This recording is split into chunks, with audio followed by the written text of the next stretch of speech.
Plot Structure Part 2. My name is Lynn Johnston, and I blog at writesmarternotharder.com.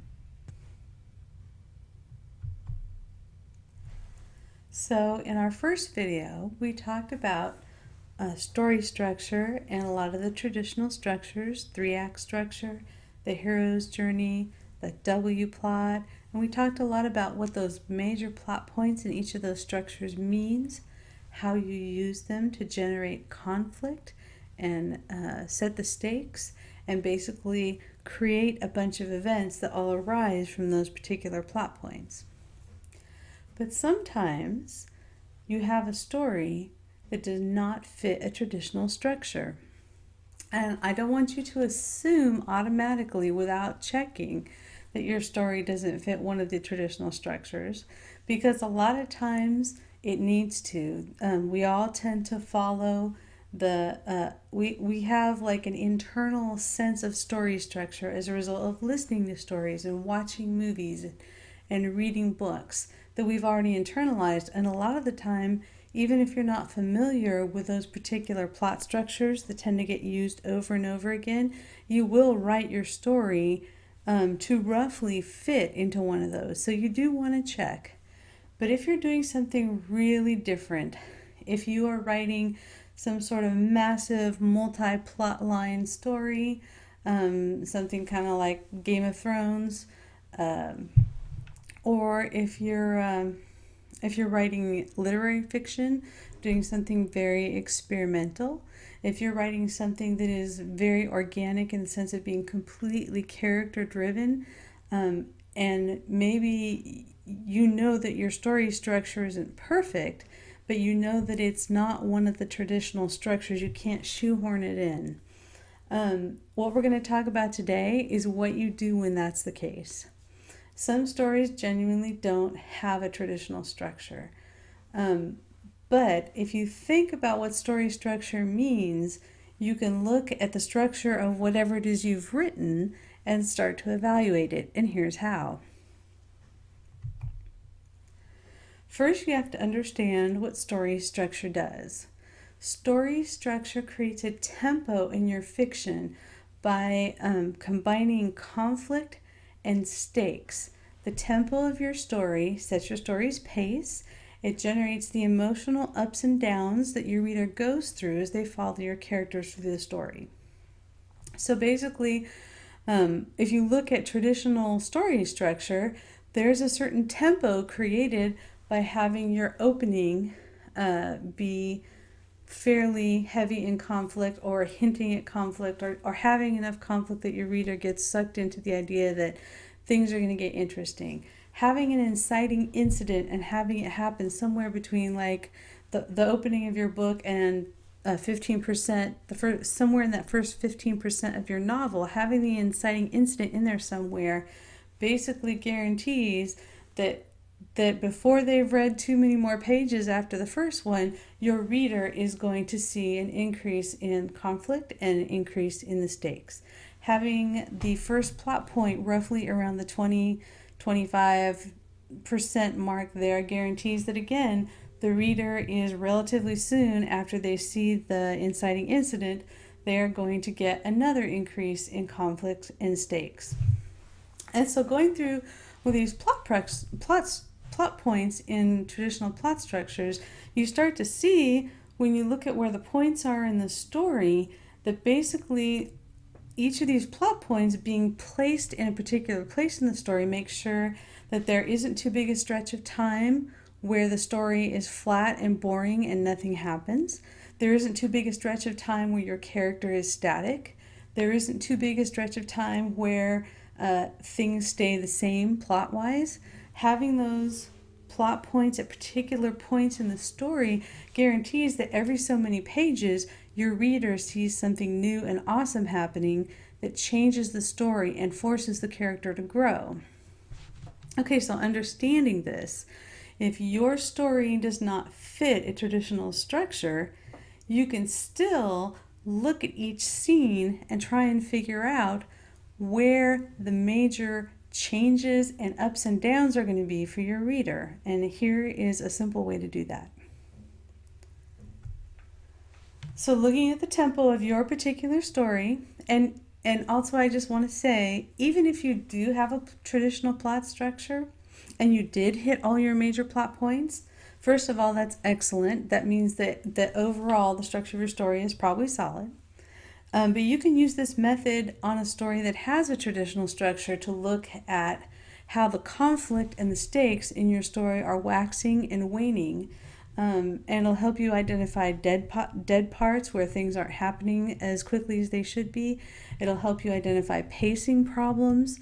Not Pacing isn't completely dependent on conflicts and stakes, but they're a big part of it. There are other things that affect pacing, like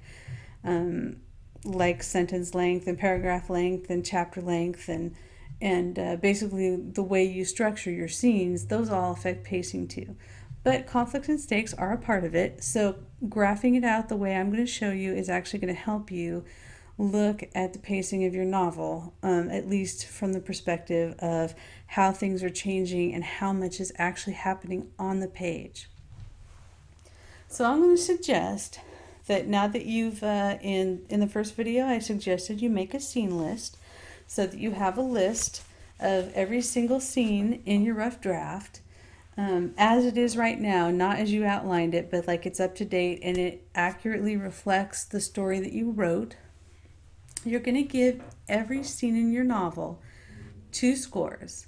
One for how much conflict it contains and how big those conflicts are, and a second one for the stakes in that scene, how high the stakes are, how much the outcome of the scene matters to the characters in it.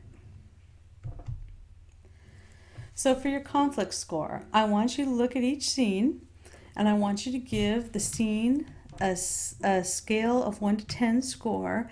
If you score that scene a 1, that means everybody is getting along with everyone, nobody's having a problem, everything is peachy keen, and probably that's a scene that needs fixing if you rate your scene a 1 in conflict. But basically that's what 1 means. There's basically no conflict in the scene. 10 means your scene is absolutely maxed out on conflict. Everyone is at each other's throats in a life or death struggle. A scene with conflict with a score of 10 on the scale of 1 to 10, that is the most conflict you can possibly cram into the scene.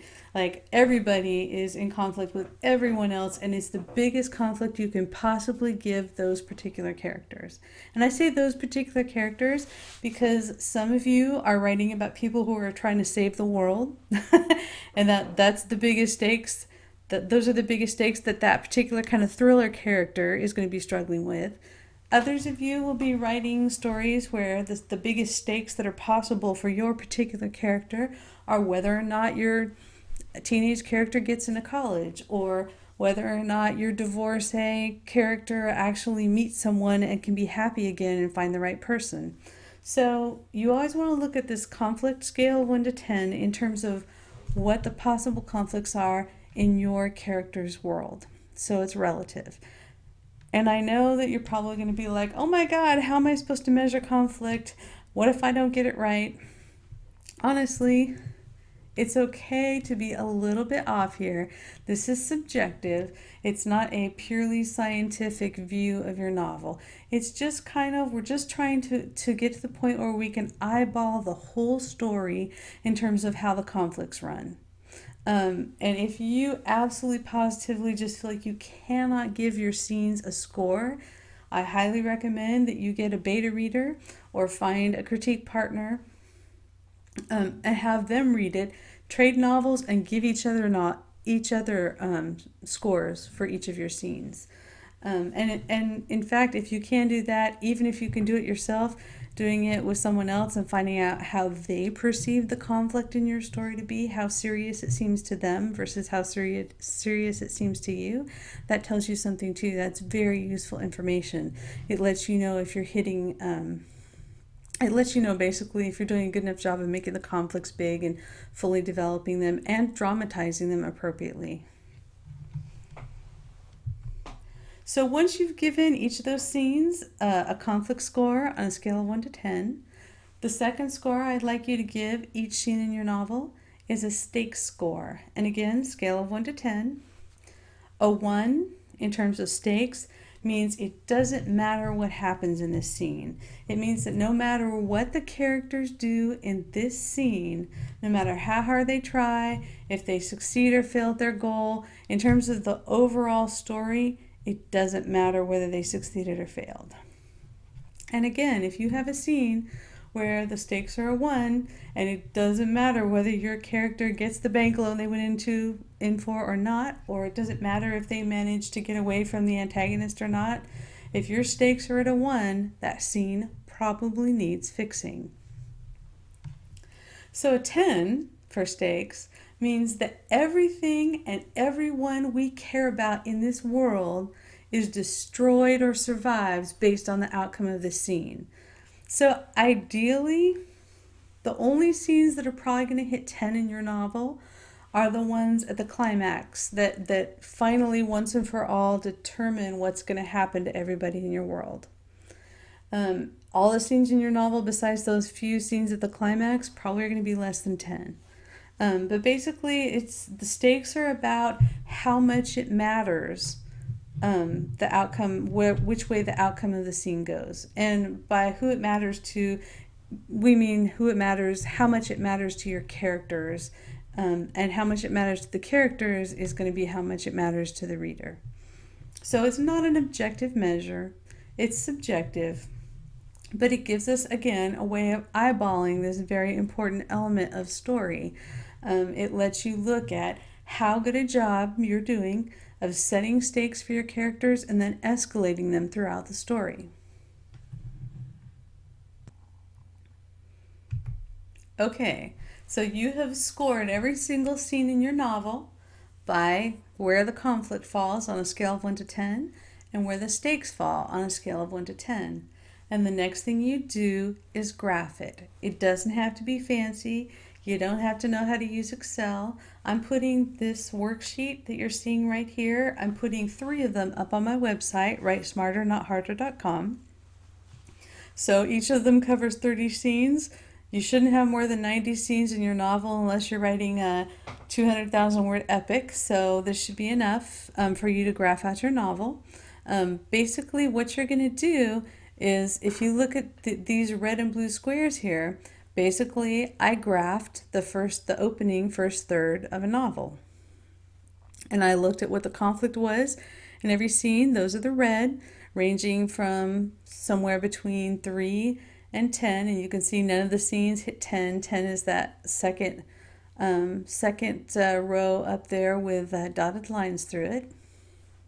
And then I graphed the stakes on top of the conflict. So basically, when you add the conflict score and the stake score, the scores are going to be somewhere between 2 and 20 on this graph. And what this does is this lets you know how the 2 main drivers of your story, conflict and stakes, are setting up a tempo for your reader. If you look at this diagram, you can see that there are problems in it, right? We don't start out too bad. We start out with conflict 3 on a scale of 1 to 10. That's not bad.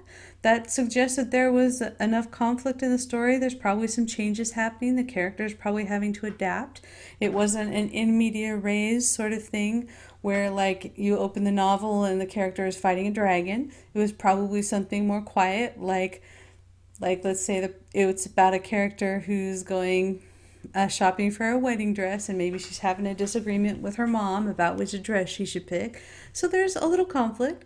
Stakes, not huge. The dress you pick ultimately does not determine your fate as in terms of having a happy, healthy marriage. But it is going to be important to the protagonist. She is going to care. She wants to look good on her wedding day. She wants the dress to be right for her. She wants to feel, beautiful in it. So the stakes are there. They're not huge, but they're there. And you can see as the story moves along, there's a couple scenes here that have moderate conflict. 3 on a scale of 1 to 10 moves up a little bit. 4 on a scale of 1 to 10. And then, she walks in on her fiance making out with some chick that she doesn't know, maybe somebody he met at work, and the conflict all of a sudden goes up to an 8. oh my God, things are falling apart. So you can see basically the opening of this novel, it has a reasonable tempo. It has a tempo where there's enough conflict that a reader is probably going to get drawn in, assuming that you've done the things you need to do characterization wise to make the reader care about this character. And relatively soon in the story, scene 4, something big happens. Something big that generates a lot of conflict, that completely ups the stakes for the reader and for the characters. So looking at this, if this was something I had written and I was trying to edit, I would say scenes 1 through 5, and maybe even 1 through 6, are probably okay. They basically take you through a first big problem, and the character is coming down out of that in scene 5, scene 6, probably even in scene 7, maybe dealing with the aftermath. But then if you look at scenes maybe 7 or 8 through scenes 14, the conflict is at 1, the stakes are at 1. If I had written this novel, I would say, oh no, nothing is happening between scene 8 and scene 14. I've got to fix that. I need to figure out what the next conflict is that this character could reasonably get engaged with in these scenes. Or maybe this tells me that another conclusion you might draw is I started this novel right at a crisis point, which is good, but then I threw in maybe this flat point represents a whole bunch of backstory. Maybe this flat point represents the character being very passive instead of being active. This is the kind of graph you get when the character stops making decisions and just lets things happen to him or her. It could be that maybe I am just letting my character mope and feel sorry for herself for way too long. You can't tell from the graph exactly what the problem is, but you can tell from the graph that there is a problem. And it has to do with the character not struggling enough, not having enough problems to focus on, not trying hard enough to overcome those obstacles. And that's something you want to fix before you polish anything. If you have a story with a graph like this and you start polishing scenes 8 through 14, you are wasting your time. Because an editor is going to make you go back and rewrite those so that they have conflict and stakes. Or worse, is going to tell you that those scenes you spent 3 weeks polishing have to be cut completely because they're basically a digression from the main story where nothing happens. So this tool is not the be-all and end-all. This is just a kind of a way to eyeball the structure of a story in terms of conflict and stakes when you don't have a traditional structure where you can identify those points where conflicts and stakes are high. And that's what those major plot points are. They're points where conflicts and stake go up through the roof. And if you don't have a traditional structure, this is an alternative way to figure out if you are doing a good job of giving the reader enough conflict at the right intervals. So again, looking at this, if you have a flat pattern here, you can see between 8 and 14, nothing is happening. Maybe the character spent scenes 8 and 14 locked in her bedroom crying over the fact that her fiancé is cheating on her.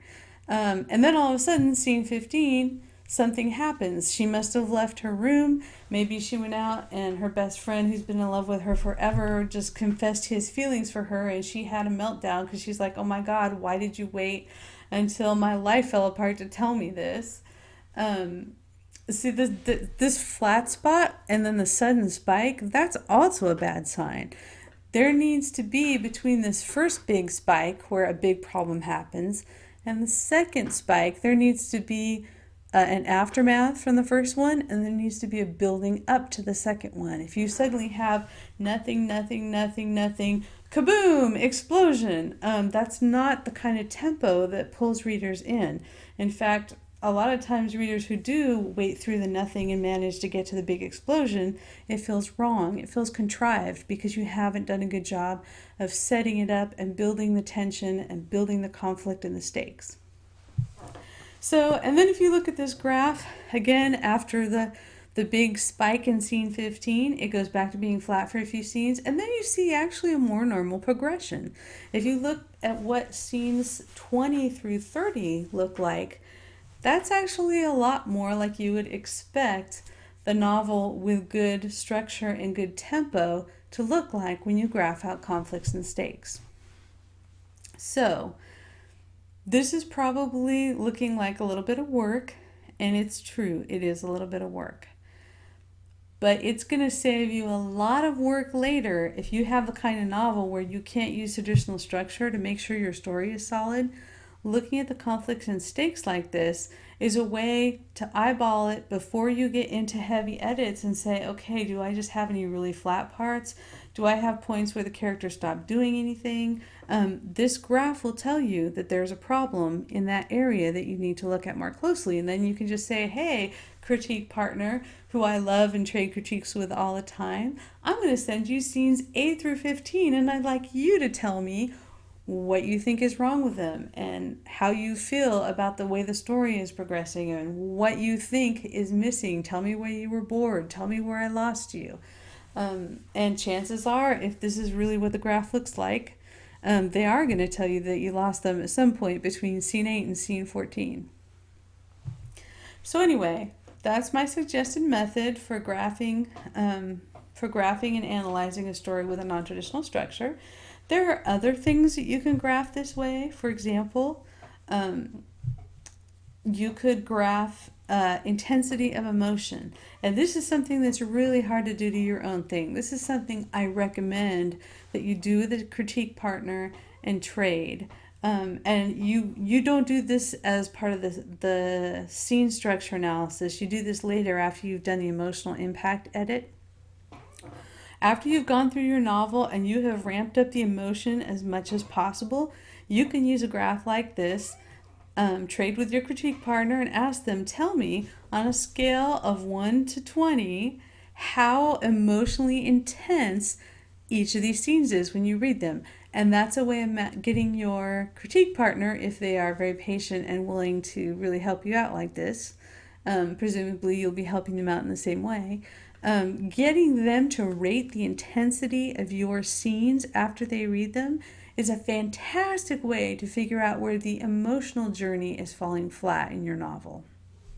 So again, it's a little bit of work, but the problems that you can find by graphing parts of your elements of your novel this way is incredibly valuable, especially if you are not an experienced editor. And again, remember, it's subjective. So if you send this to your critique partner and they rate everything like somewhere between a 2 and a 5, they might be helping you identify some great problems, or they might not really be doing a good job of rating your scenes. So don't panic. If you come up with a graph that just looks terrible, you might just want to stop and take a deep breath and say, okay, this is subjective. Am I looking at this the right way? Am I using the number scale the right way? Did I give this to somebody who is really not in my target audience and is just not capable of doing a good job of thinking analytically about the scenes that way?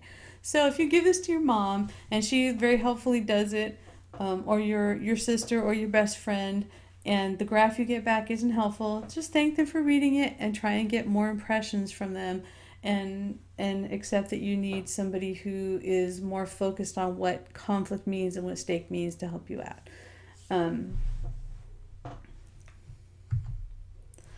So this is one of the methods that I recommend in editing for story. If you are overwhelmed by the editing process, if you are having difficulty with structure, if you are not sure if your story works, this book can help you.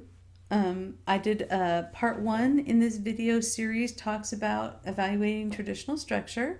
There's going to be a part 3 coming next that's going to talk about scene structure. We're going to talk about how you figure out whether or not your scenes are standing on their own 2 feet. Whether or not they are missing crucial elements that scenes have to carry the story forward. So look for that video next. If you would like this information in writing, though, go ahead and download the book. It's free. I wrote it all down for you, so if you're not comfortable learning through videos or audios, having it written in front of you and being able to make your own checklist is an option. I highly encourage you to download it. Once you have edited for structure, the next step is editing for emotional impact. And this is where you, the emotional impact stage is where you edit for the things that cause agents and editors to reject you. Things like point of view problems, point of view being too shallow, author intrusion, dialogue that doesn't work, stimulus response chains that aren't functional, that are broken and are disrupting your scenes. All those kinds of things you edit after you have fixed structure. So once you have gotten the structure of your novel in good shape, I invite you to check out this course. It goes through step by step all the things you need to do to edit a novel and get it in good shape in terms of the emotional journey you're taking your reader on. And it's actually one of my favorite classes that I've ever created. I basically put together all these techniques to help myself.